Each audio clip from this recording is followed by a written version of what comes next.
பாம்பனில் நாளை புதிய ரயில் தூக்கு பாலம் திறப்பு விழா நடைபெறவுள்ள நிலையில் ரயில்வே அமைச்சர் அஸ்வினி வைஷ்ணவ் ஆய்வு மேற்கொண்டுள்ளார். இதுகுறித்தான கூடுதல் விவரங்களோடு இணைந்திருக்கிறார் செய்தியாளர் பிரபுராவ். பிரபுராவ், வணக்கம். இதுகுறித்தான கூடுதல் விவரங்களை வழங்கலாம். நிச்சயமாக பாம்பன் புதிய ரயில் பாலத்தை நாளை பிரதமர் நரேந்திர மோடி மதியம் ஒரு 12 மணி அளவில் திறந்து வைக்க இருக்கிறார்.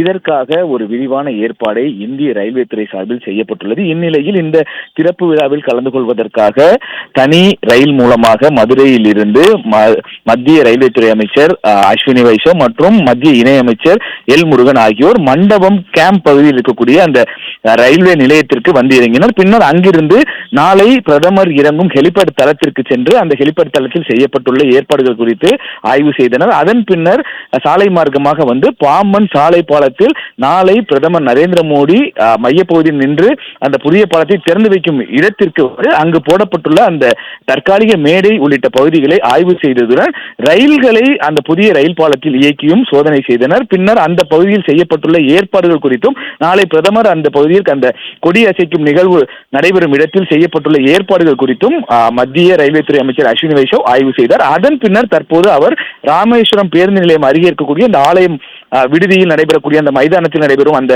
நிகழ்ச்சி நடைபெறும் இடத்திலும் தற்போது ஆய்வு மேற்கொண்டு வருகிறார். இதனால் தற்போது இந்த அமைச்சர் உள்ளிட்டோர் தொடர்ந்து நாளை நடைபெறும் நிகழ்ச்சிகள் குறித்தான ஒத்திகை மற்றும் ஆய்வு பணியில் தொடர்ந்து ஈடுபட்டு வருகின்றனர். பிளே ஸ்டோர் மற்றும் ஆப் ஸ்டோரில் இருந்து பாலிமர் செயலியை QR கோடு மூலம் பதிவிறக்கம் செய்யுங்கள். செய்திகளை உடனுக்குடன் பெறுங்கள்.